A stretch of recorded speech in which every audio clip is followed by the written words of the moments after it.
Alam mo bang 5,170 pesos monthly lang nito sa Pag-ibig? Walang reservation fee, wala ring down payment at wala ring equity kang babayaran.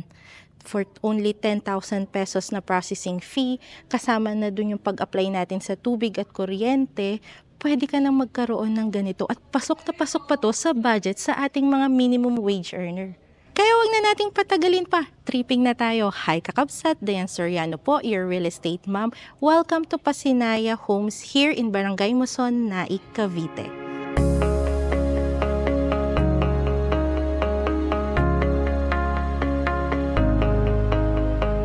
Only 10,000 pesos na processing fee, kasama na dun yung tubig, kuryente ng pag-apply natin sa bahay natin. Karoon ka na ng 2-story townhouse. Yung lote natin is 30 square meters. Yung laki ng ating bahay is 32 square meters. Meron ka ng provision for 2 bedrooms, 1 toilet and bath. Meron ka pang space dito sa harap at may service area ka pa sa likod. Napakaganda, napakasulit dahil wala tong reservation fee, wala rin tong down payment, and wala rin tong equity babayaran. 10,000 processing fee lang. At ang susunod mo ng bayad is yun na yung monthly natin sa Pag-ibig na at the same time, pwede na pong ma-turn over na sa'yo to or nakatira ka na dito. So, 10,000 lang hinihingi the developer, and then after nun, mang bayad na natin is through Pag-ibig na. Andito naman po tayo sa actual turnover ng ating Pasinaya Homes, Muson, Naik, Cavite. As you can see po, meron pa po tayo ditong frontage. I think around mga 1 meter pa po ang haba sa harap, and then mga 3 meters dito po pahaba. And then pag makikita nyo po, complete finish na po yung ating harap ng bahay. Pinturado na po siya, at pagdating naman po natin dito sa pintuan, meron na po siyang onting ceiling para po medyo hindi na po tayo nababasa kapag papasok po tayo ng bahay. Etong pintuan po natin, napakalaki naman po. Steel door naman po siya. And then single lock set po tayo. Pasok po tayo. Bubungad po sa atin is yung open space layout po ng ating living, dining, and kitchen area. Ang kagandahan po nito, maaliwalas po yung baba ng ating bahay, at ang ating window dito ay naka-jalousie type na po siya. So, maganda na rin po na ganito po ang ating window para po pasok po yung hangin at yung natural light. Napakaganda po ng ventilation. And then yung ating wall and flooring po is plain cement finish po to. So, pwede na lang po natin itong direkta po na pinturahan. Pakinisin lang po. Pinturahan na po natin ng ilang coat, finishing coat. And then dito po sa flooring, kagandahan nito, open space layout at bare type po yung finish natin, kasi kayo na po mismo makakapag-decide kung anong klaseng tiles po yung gusto nyo pong ilagay dito sa ating Pasinaya Homes. So, napakaganda. Kayo na po yung mismo makakapag-decide, at nakakatipid na po yun dahil wala pong interest yun. Nasa at your own expense po yung inyong paglalagay po ng tiles po dito. Actually, pwede kahit hindi ceramic tiles kahit mga vinyl tiles lang po pansamantala. Or even mga linoleum. As long as pwede na po tayong makalipat agad at makatipid po tayo if ever po tayo ay nagre-renta. And ako naman po tayo dito sa ating kitchen. Ang ating lababo, naka-tiles naman po yung ating ibabaw. Meron na po tayong gooseneck sink dito. And then meron na rin po tayong gooseneck na faucet, and then meron na po tayo ditong single po na sink, and then nakaabang na po yung lagayan po natin ng cabinet. So, napakaganda. Konti na lang po yung gagawin dito sa area na to, at open space layout po. So, ibig sabihin, kayo po masusunod kung anong layout po yung gagawin nyo. Kung dito po yung ating sofa, dito po yung ating living area, yung TV natin, and dito po yung ating kitchen. Ang maganda pa dito, pwede pa po natin yan i-extend po sa harap or sa likod para medyo maluwag pa po yung ating living, dining, and kitchen area. Dako naman po tayo dito sa ating toilet and bath. PVC flush type po ang ating pintuan. And then, as you can see, naka-tiles na po yung ating walls dito. Hindi lang po fully tiled, pero at least pwede na po to para mag-start, makatira po tayo dito at makatipid na rin po tayo sa renta. Maganda na po, naka-tiles na po dito. Pwede na lang po natin ditong lagyan ng tiles. Kung gusto nyo po ng fully tiled po yung ating toilet and bath or di kaya pinturahan na lang po. So, meron na po tayo ditong shower, toilet bowl. Meron na po tayong faucet and sink. Nakaabang na rin po yung ating outlet dito, yung ating switches. So, as you can see po, meron naman na po tayong ceiling dito and then nakaabang na po yung ating ilaw. And then, for ventilation naman po, meron po tayo ditong jalousie type. Konting-konti na lang po yung gagawin nyo. Parang kung medyo tight pa po yung budget natin, pwede na lang po natin itong pinturahan. Yung pinturahan na lang po natin itong wall natin at saka yung ceiling po natin. Pwede na. Konti na lang yung gagawin nyo dito sa ground floor. So, dito naman po, meron pa po tayong service area dito. Meron pa po tayong around 1 meter po dito sa likod. Ayun, pwede pa po natin dito extend yung kitchen natin or dito yung laundry area natin. And then, as you can see po dito sa may likod, andito po yung downspout natin. And then, meron siyang rainwater na pang-catch. So, hindi na po may stagnant po yung ating tubig sa taas. So, dito naman po tayo sa ating hagdanan. Dito naman po sa hagdanan natin, add ko lang po, dito po pala sa ground area natin, nakaabang na po yung ating switches and then yung mga outlets po natin. Napakarami ng switches natin. 1, 2 switches and then 3 po yung outlet. Tapos dito naman po tayo sa hagdanan, yung unang 2 hakbang po natin sa hagdanan ay sementado na po, konkreto po, and then the rest po is tubular po na bakal.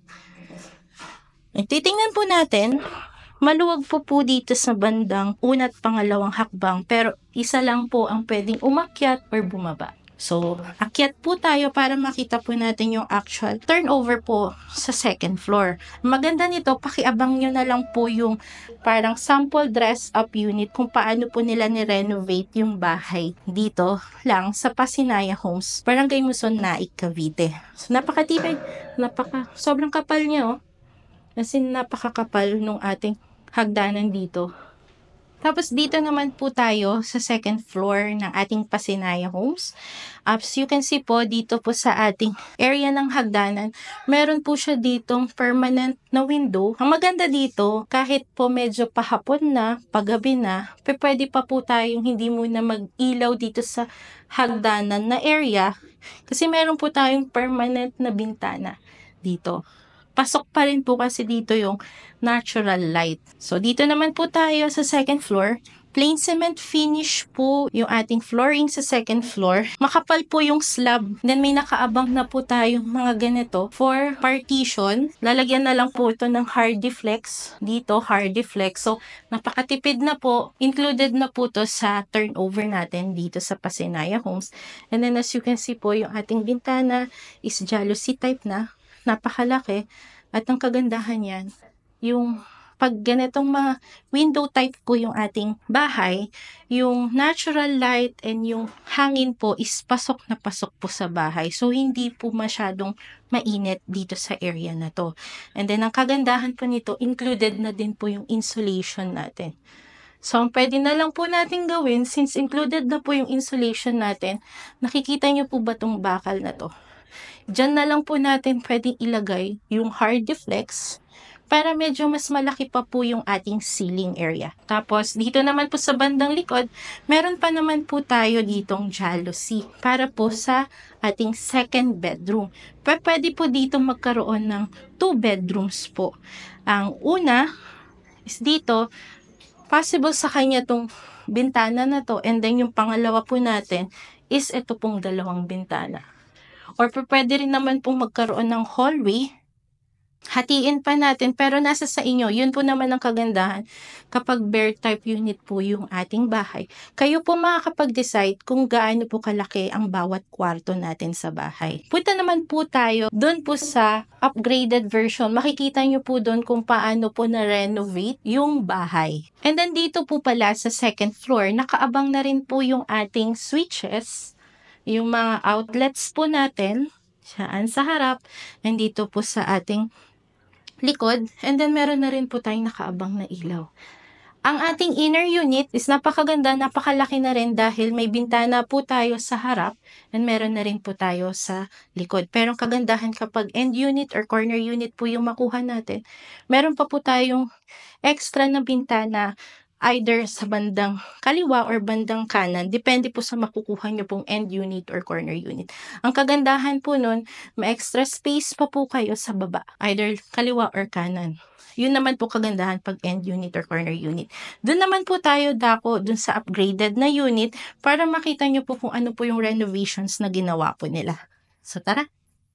So nandito naman po tayo sa sample dress-up unit po ng ating Pasinaya Homes.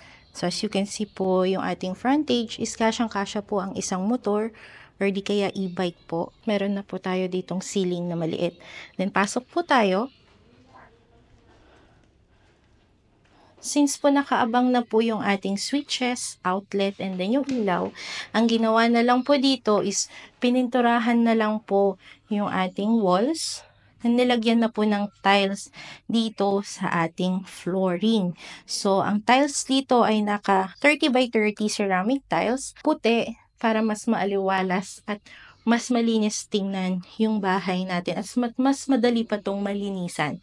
So, dito naman po tayo sa may kitchen area. Dito sa kitchen area, halos wala na po silang ginawa. Ang ginawa na lang po dito is nilagyan na lang po ito ng pintura dahil included na po yung ating tiles dito sa ating lababo. And then, pasok naman po tayo dito sa may bandang toilet and bath. Dito sa toilet and bath, ang ginawa na lang po nila dito is nilagyan na po nila ng ilaw at pininturahan na lang po nila ito ng puti. Napakaganda, napakalinis tingnan. Kasi po, included na po sa ating turnover unit ang ating tiles. So, pintura na lang po dito dahil kasama na rin po dito yung ating ceiling. So, halos konti na lang po yung gagawin natin. And then, dito naman po tayo sa service area. Dito sa service area natin, gagawin mo na lang dito siguro mas palitadahan mo pa. Kung gusto mo mas elevated pa yung ating flooring dito sa may service area, pwede po natin ipantay yung ating floor dito po sa living dining area natin, dito sa service area. Or di kaya, pwede nyo pong extend dito yung ating kitchen or yung gawin nating laundry service area. Then, kagandahan nito, meron po tayo ditong downspout.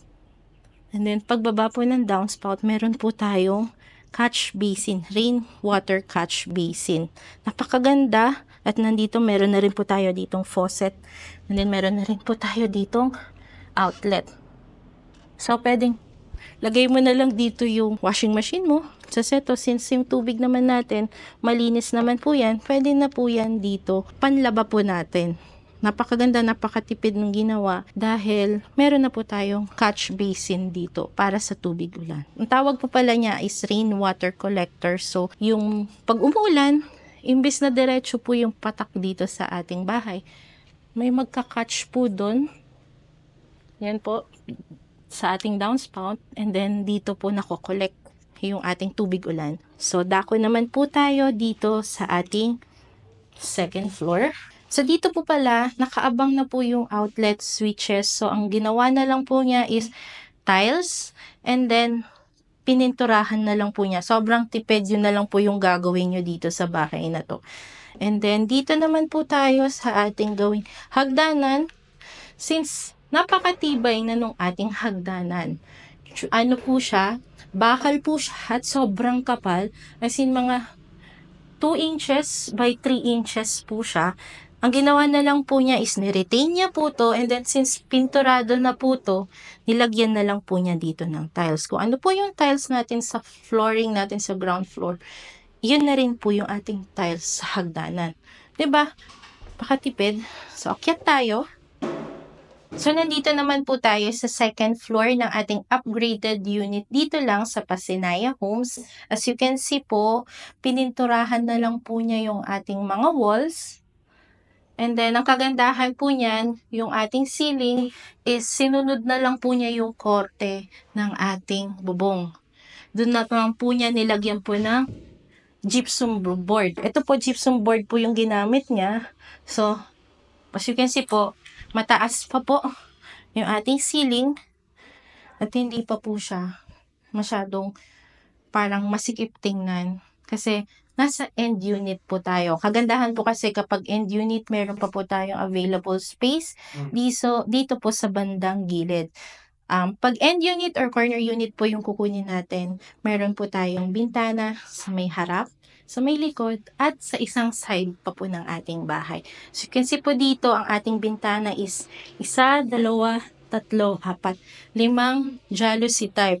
Magandahan nito, ayan, pag binuksan niyo po siya, lahat ng hangin pasok, lahat ng natural light pasok. So kahit medyo pahapon na, maliwanag pa rin dito, mahangin pa rin, and medyo pataas na dito sa area na to. So flood free po tayo, hindi po tayo binabaha at napakatipid po. For only 5,170 pesos monthly sa Pag-ibig, magkakaroon ka na ng ganitong bahay. So dito na lang po sa flooring natin, kayo na po pwedeng makapag-decide kung either ceramic tiles po yung ilalagay natin or di kaya kahit vinyl. Kagandahan pag vinyl type naman po siya, kayang-kaya nyo na pong ilagay yun, i-DIY nyo na po, at least nakatipid pa po kayo sa labor. For as low as 75 to 100,000 pesos na renovation, magkakaroon ka na ng ganitong bahay. So, pwedeng gawin mo pag once na turnover sa inyo, pwede mo na muna siyang tirahan dahil almost semi-complete finish na yung bahay. Pwedeng unahin mo munang ayusin dito sa taas. Pag okay na yung dito sa taas, pwede naman po tayo dun sa baba. And actually, nakita po namin yung mga previous po na project ng developer na to, pwede naman po tayong magkaroon po ng munting business sa harapan or dito po sa loob ng bahay. Hindi na pong problema kung business-minded po tayo, at maganda naman din pong idea yun kung gusto nyo pong magkaroon ng additional income. And additional na rin po na budget para po pambayad natin sa ating bahay. So, hindi naman po stricto si developer pagdating po sa renovation po ng ating bahay. For only 10,000 processing fee, kasama na dun yung pag-apply natin sa tubig at kuryente ng bahay, and for only 5,170 pesos monthly sa Pag-ibig, magkakaroon ka na ng ganitong bahay. Magandang panimula ito at pasok na pasok to, lalong-lalo na sa ating mga minimum wage earner. So napaka-minimal, napakababa lang ng required income dito, at pasok na pasok dito yung ating mga minimum wage earner. So napakagandang panimulang bahay sa ating pamilya at sa ating sarili. Magandang investment na rin po ito. Interesado po kayo sa aking mga videos, sa mga house tours or mga road trips na meron tayo, don't forget to like, subscribe, and hit the notification bell. And if interesado po kayo, tumawag, mag-text, mag-chat, or mag-comment sa akin at sa aking mga social media. Muli, Diane Soriano po, your real estate mom. See you soon, kakabsat. Salamat!